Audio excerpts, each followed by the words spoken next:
My name is Mona. I live with my husband, Lionel. There's the sound of the front door unlocking. My husband has returned from work. For some time now, whenever he comes home, my heart starts to race. This isn't the flutter of love, it's the painful pounding of stress and tension. How did it come to this with my own husband? Hey, a junior colleague at work got married recently and it seems they're expecting a baby. Over dinner, he started talking about a colleague. My chest tightens. His wife is so lucky. We've been married for 2 years now, and we don't have any kids. He sighed. It's been 2 years, and we still don't have a child. Are you okay? You just laze around at home. Maybe you should put in some effort to get pregnant. Otherwise, we'll never have kids. Oh, but maybe you just can't get pregnant. He said it again today. For the past year, he's been saying things like this to me almost every day.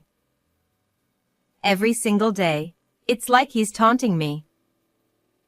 His words carry no love, just a desire to torment me. It feels like he's telling me I'm worthless. He's not the only one who wants a child, I do too. He says I'm not trying, but I am. I've tried supplements and products that are said to help with fertility. I've even started yoga, which is supposed to be good for trying to conceive. I am trying. But still, he blames me like this today. Honestly, it's very painful every day. But I believe that if we have a child, things will change. So I endure it and smile at him. You're right. What's with that smile? He sighed again. If you were as cute as my sister and had a child, everything would be perfect. We got married 2 years ago. I used to love him deeply, and we were happy. When we met, he was kinder and more family-oriented. But now he's changed into a husband who blames me about children and dotes on his sister. Hey, I'm here. Brother, I'm here. His sister, Olivia, came over. She visits almost every week. And she behaves as if it's her own home. She opens the fridge and looks for food and drinks. Olivia, you're here. You look cute as always. Make yourself comfortable. He gives her a smile that he no longer shows me. Here's your allowance for this month. He handed her $200. He gives his 25-year-old sister a monthly allowance. To me, it's unbelievable for an adult to get an allowance, but it seems normal for them. I once questioned him about it. You're so cold-hearted. That's all he said. Thanks. I really love you, big bro. She knows she's more adored than I am and manipulates him for money and gifts. He restricts my spending but gives freely to her. It makes me feel bitter. Hey, Mona, are you glaring at me? Scary. No, I'm not glaring. She saw me deny it in a panic and smirked as she hid behind Lionel. Are you jealous of Olivia's cuteness? No wonder you can't have children.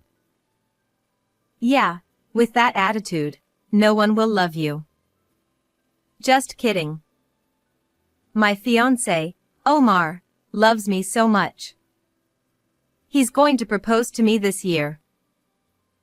The two of them baselessly blame me. Even just hearing it from my husband every day is painful. And now they team up against me weekly. There's no one on my side. It's just a painful time. I want to argue back, but I know it'll only get worse, so I say nothing. But I was exhausted, so I decided to consult my in-laws who were visiting soon. I wanted to talk about the children and hoped they'd say something to him. On the day they visited, I carefully told my father-in-law about our struggle to have children and the burden of my husband's words. Luckily, my husband was out until the evening. My in-laws listened empathetically. I'm home. When he returned, they talked to him about what I'd said. There's no need to rush about children. Mona seems really stressed. Marriage is long, you know? They gently advised him. He listened quietly without arguing. After they finished, he spoke kindly. I didn't realize I was burdening you, Mona. I'm sorry. I wasn't understanding enough. Let's work together. He smiled warmly at me.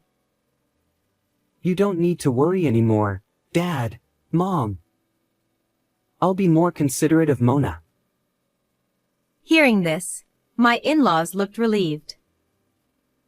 I felt relieved, thinking he finally understood. After they left, thank you for earlier. I'm happy. You know, there are many couples who don't have children in their second year of marriage. Some people even go to fertility clinics. Shall we go together? Thinking he understood, I suggested visiting a clinic. He banged on the table. Startled, I looked at him, and he was glaring at me. What were you thinking, telling Dad and Mom about our child problems? Aren't you ashamed? I was speechless. A clinic? No way. If we were normal, we'd conceive naturally. There's no need for a clinic. I realized he hadn't understood at all. He just acted considerate in front of his parents to avoid trouble. I felt so sad. Ah, I failed in this marriage. Why did I marry someone like you? He said, retreating to the bedroom. I was emotionally wrecked and tears flowed from my eyes. One day, while cleaning, I noticed something. The piano was gone. The piano in the living room was missing. My grandmother bought it for me when I was in elementary school, and it's my treasure. I've always cherished it and brought it to this house as part of my dowry. Despite everything Lionel and Olivia said, the piano comforted me, making me feel protected by my grandmother. It was that precious to me, and now it was gone. I searched desperately but couldn't find it. In Lionel's room, I found 2 bank books on the desk. One was Lionel's, and the other was the one we used to save for our future child. Why are they here? I thought as I opened them. To my disbelief, the money was gone. From Lionel's account, $7,700 in bonuses was withdrawn, and from the future child savings, $6,900 was taken out. Both the money and the piano had disappeared. When he got home, I asked about the bonus, the savings, and the piano. He smirked. I gave it to my sister as a birth gift. It's my money, so no complaints. I was furious hearing those unbelievable words. Your bonus might be yours, but why give my piano and the child savings too? I can't believe it. I was deeply saddened. He knew how important that piano was to me. But he gave it away. Even the savings we had for our future child were important, and he gave them away. His actions left me devastated. My cute sister is having a baby. It's only natural, right? He continued. I've given up expecting anything from you. You can't have children anyway. The next day, Olivia came over. And, as usual, she teamed up with him to blame me. I really regret this marriage. Should we divorce? He said it as if joking. I knew he enjoyed seeing my reaction, using it to torment me. At that moment, I didn't care anymore. Why should I endure this for such people? This isn't happiness. Feeling liberated, I grabbed the divorce papers from the drawer, which I had received a while ago, and handed them to him. Let's get divorced then. Sign it now. He was surprised. What are you saying? You're not serious. I'm not signing this. It's annoying. I insisted he sign the papers. Ugh, annoying. Well, I'll sign it just to humor you. You don't have the guts to go through with it anyway. Annoying. I packed my things, took the signed divorce papers, and headed to the municipal office to submit them immediately. Tears streamed down my face as I did. I felt a weight lift off my shoulders. Watching the tears fall into my hands, I realized I've been through so much pain. I headed straight to my in-laws' house. When they saw my swollen, tear-stained face, they hugged me and welcomed me inside. I told them everything, sparing no details, which I had previously sugarcoated. I then took out my phone and played the recordings I had made. The voices of my ex-husband and his sister blaming me filled the room. My in-laws, upon hearing everything, were too shocked to speak. They hugged me tightly with tears in their eyes. I'm sorry, Mona. I'm so sorry. You must have been through so much. Mona, we're truly sorry. We'll protect you now, so you can feel safe. I also called my own parents to tell them about the divorce and the hardships I'd been enduring. My in-laws apologized for their son and daughter's actions, and everyone became my allies. I had never had anyone on my side before. It had always been a daily barrage of blame. Now, I was overwhelmed with gratitude for my supportive in-laws and parents. By the way, Mona, is it true that Olivia is pregnant? Yes, I was surprised too. We hadn't heard anything about it.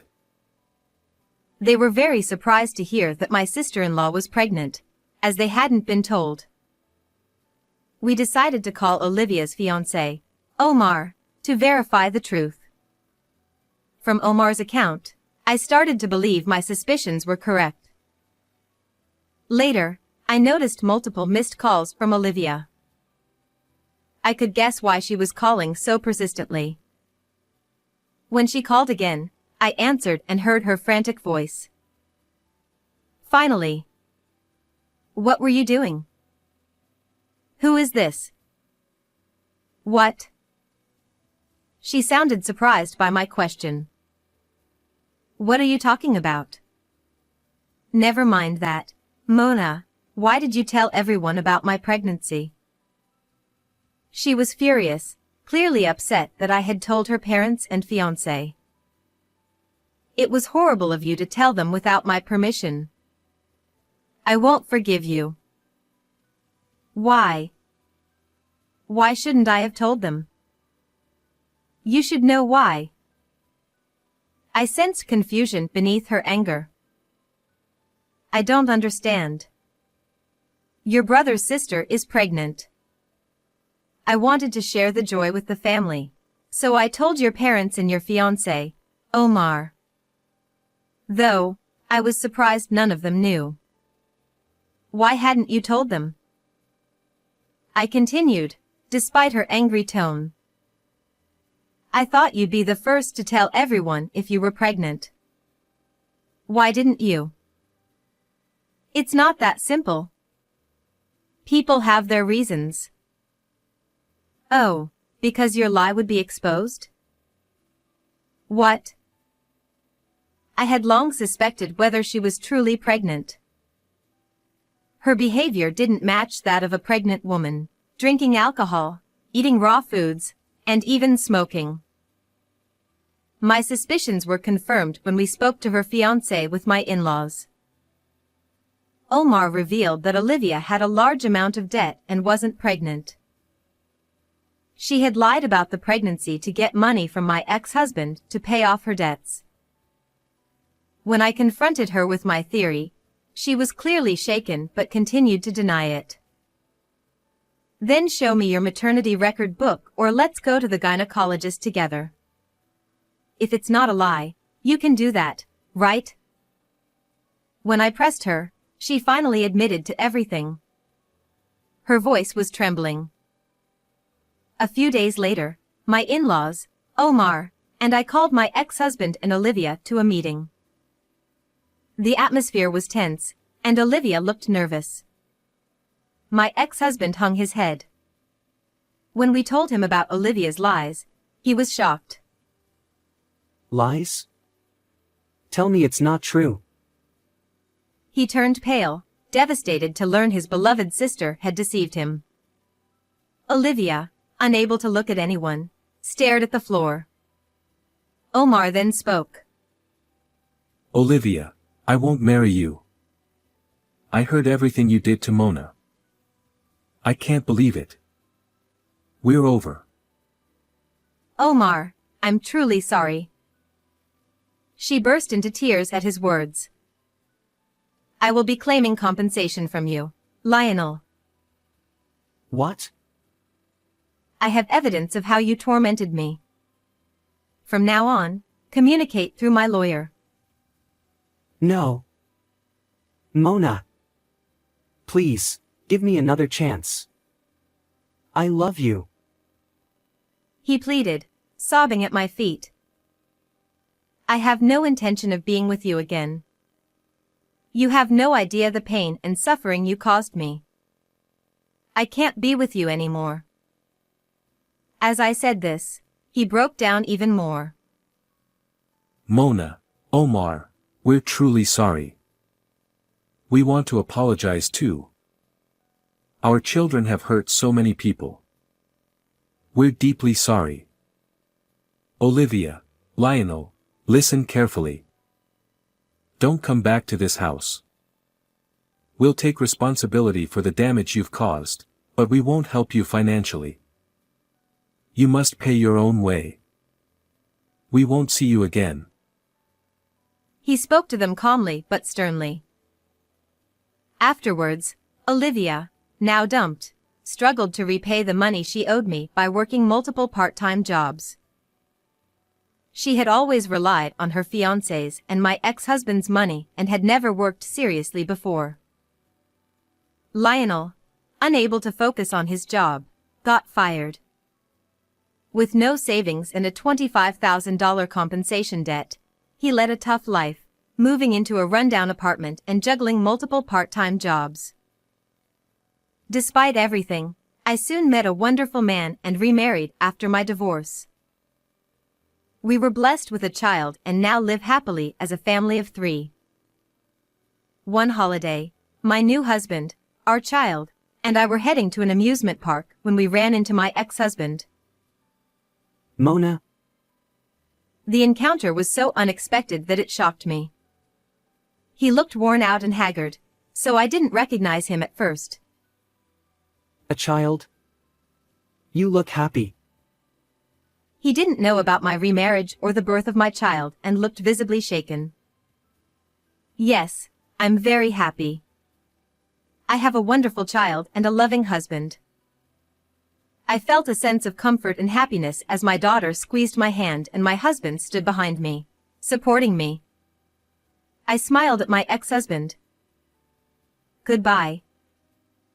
I'm glad to see your beautiful smile. I'm sorry for everything. Goodbye.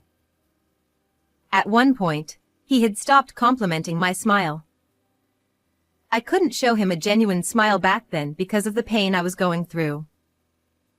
But today, he complimented my smile again, seemingly happy for my current happiness, which made me feel glad. My husband and daughter looked at me kindly. Now, I can say from the bottom of my heart, I am happy.